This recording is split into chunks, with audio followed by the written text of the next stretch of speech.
అందరికీ నమస్కారం. Welcome to Om Tribhuvan Ram channel. ఓం నమ శివాయ. ఓం నమో నారాయణాయ. ఈరోజు కార్తీక పురాణం 11వ రోజు పారాయణం. వశిష్ఠ మహర్షి జనక మహారాజుతో ఇలా అంటున్నాడు: ఓ మహారాజా, కార్తీక మాసంలో శ్రీహరిని ఎవరైతే అవిసెపూలతో పూజిస్తారో వాళ్ళకి చంద్రాయన ఫలం కలుగుతుంది. గరికతోనూ కుశలతోనూ పూజించేవాళ్ళు పాప విముక్తులై వైకుంఠం పొందుతారు. చిత్రవర్ణ వస్త్రాన్ని శ్రీహరికి సమర్పించిన వాళ్ళు మోక్షాన్ని పొందుతారు. కార్తీక స్నానం ఆచరించి విష్ణు సన్నిధిలో దీపమాలికలు ఉంచేవాళ్ళు, పురాణ పాఠకులు, శ్రోతలు కూడా విగతపాపులై పరమపదాన్ని చేరుతారు. ఇందుకు ఉదాహరణగా వినినంత మాత్రాననే సర్వపాపాలను నశింపజేసేది ఆయురారోగ్యదాయిని అయిన ఒక కథను వినిపిస్తాను, శ్రద్ధగా వినండి. కళింగ దేశీయుడు అయిన మందరుడు అనే ఒకానొక బ్రాహ్మణుడు స్నాన సంధ్యా వందనాలు అన్నింటినీ వదిలేసి పరులకు కూలి పనులు చేస్తూ ఉండేవాడు. అతనికి పతివ్రత, సర్వసాముద్రిక శుభలక్షణ సంపన్నురాలు, సద్గుణంతో ఉండడం చేత సుశీల అని పిలువబడే భార్య ఉండేది. భర్త ఎంత దుర్మార్గుడు అయినా కూడా అతని పట్ల రాగమే తప్ప ద్వేషం లేనిదై పాతివ్రత్య నిష్ఠాపరురాలై ఉండేది. కొన్నాళ్ల తర్వాత కూలితో జీవించడం కష్టమని భావించిన మందరుడు అరణ్యంలో ఉంటూ ఖడ్గం చేతపట్టి దారులకు కాసి బాటసారులను కొట్టి వారి నుండి ధనం అపహరిస్తూ కాలం గడపసాగాడు. ఆ దొంగ సొత్తును ఇరుగు పొరుగు దేశాలకు తీసుకొని పోయి అమ్మి ఆ సొమ్ముతో కుటుంబ పోషణ చేసేవాడు.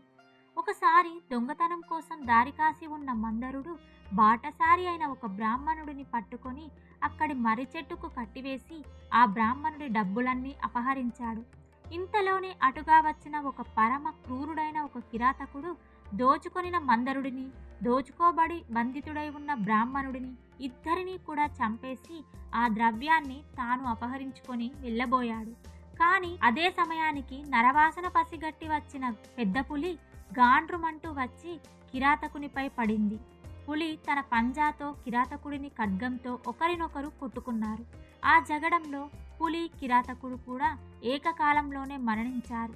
ఆ విధంగా మరణించిన బ్రాహ్మణ, మందర, పులి, కిరాతకులు ఈ జీవుల నలుగురు యమలోకం చేరి కాలసూత్రం అనే నరకాన్ని పొందారు. యమకింకరులు ఆ నలుగురిని పురుగులు అమేత్యముతో నిండి ఉన్న రక్తకూపంలో పడేశారు. ఇక భూలోకంలో భర్త మరణ వార్త తెలియని మందరుని భార్య అయిన సుశీల మాత్రం నిత్యం భర్త ధ్యానం చేస్తూ ధర్మ పరివర్తనతో, హరిభక్తితో, సజ్జన సాంగత్యంతో జీవించసాగింది.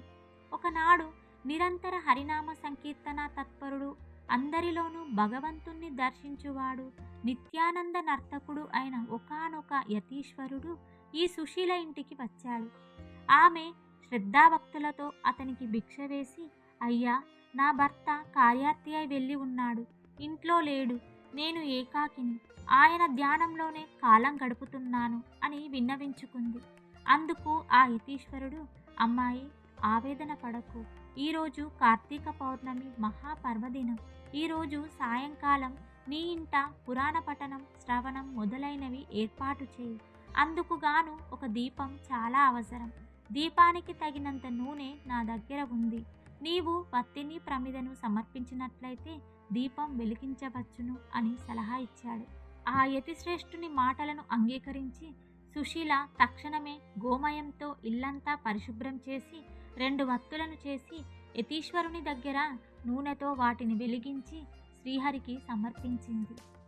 యతి ఆ దీప సహితంగా విష్ణువును పూజించి మనశ్శుద్ధి కోసం పురాణ పఠనం ఆరంభించాడు. సుశీల పక్కన ఉన్న ఇండ్లకు వెళ్ళి వారందరినీ పురాణ శ్రవణానికి ఆహ్వానించింది.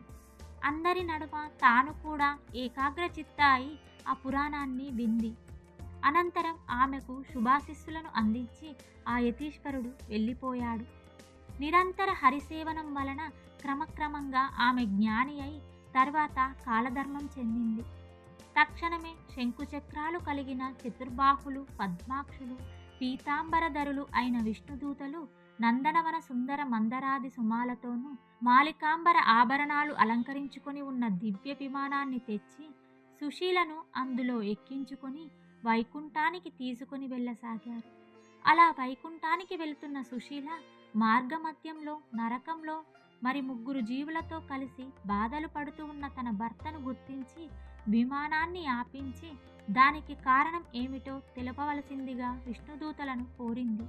అందుకు వారు, అమ్మ, నీ భర్త అయిన ఆ మందరుడు బ్రాహ్మణ కులంలో జన్మించినా కూడా వేద ఆచారాలను వదిలేసి కూలి అయి మరికొన్నాళ్లకు దొంగ అయి దుర్మార్గ ప్రవర్తన వలన ఇలా నరకాన్ని అనుభవిస్తున్నాడు. అతనితో బాటే ఉన్న మరో బ్రాహ్మణుడు మిత్రద్రోహి. మిత్రుడు ఒకడిని చంపి అతని ధనంతో పరదేశాలకు పారిపోయి వెళ్తూ నీ భర్త చేత బంధితుడు అయ్యాడు. అతగాడి పాపానికి గాను ఇతను నరకం చేరవలసి వచ్చింది. ఇక 4వ జీవి ఒక పులి. ఆ పులి అంతకు పూర్వజన్మలో ద్రావిడ బ్రాహ్మణుడు అయి ఉండి ద్వాదశి రోజున భక్ష్యాభక్ష విచక్షణ లేకుండా ఆచరించిన తైలంతో చేసిన భోజనం తినడం వలన నరకం పొంది పులిగా పుట్టి ఈ కిరాతకునితో దెబ్బలాటలో అతనితో పాటే నరకాన్ని చేరాడు. ఈ నలుగురి నరకయాతనలకు కారణాలు ఇవే తల్లి అని చెప్పారు. ఆ తర్వాత సుశీల విష్ణుదూతలను చూసి ఏ పుణ్యం చేసినట్లయితే వాళ్లకు ఆ నరకం తప్పుతుందో చెప్పమని కోరగా, వైష్ణవులు కార్తీక మాసంలో నీ చేత ఆచరింపబడిన పురాణ శ్రవణ ఫలితాన్ని దారబోయడం వలన నీ భర్త పురాణ శ్రవణార్థమై నువ్వు ఇంటికి వెళ్ళి ప్రజలను పిలిచిన పుణ్యం దారపోయడం వలన మిత్రద్రోహి అయిన ఆ బ్రాహ్మణుడు ఆ పురాణ శ్రవణార్థమై నువ్వు సమర్పించిన 2 వత్తుల పుణ్యాన్ని చెరిసగం దారపోయడం వలన కిరాతక పులి నరకం నుండి ముక్తిని పొందుతాయి అని పలికారు. అలా వాళ్ళు చెప్పిందే తడువుగా సుశీల ఆయా విధాలుగా తన పుణ్యాలను ఆ నలుగురికి దారబోయడంతో ఆ నలుగురు నరకం నుండి విముక్తులై దివ్య విమాన అధిరోహులై సుశీలను వివిధ విధాలుగా ప్రశంసిస్తూ మహాజ్ఞానులు పొందే ముక్తి పదానికై తీసుకుపోబడ్డారు. కాబట్టి ఓ జనక మహారాజా, కార్తీక మాసంలో చేసే పురాణ శ్రవణం వలన హరిలోకం తప్పనిసరిగా పొందుతారని తెలుసు అని వశిష్ఠ మహర్షి తెలిపారు. ఇంతటితో 11వ అధ్యాయం సమాప్తం. ధన్యవాదములు.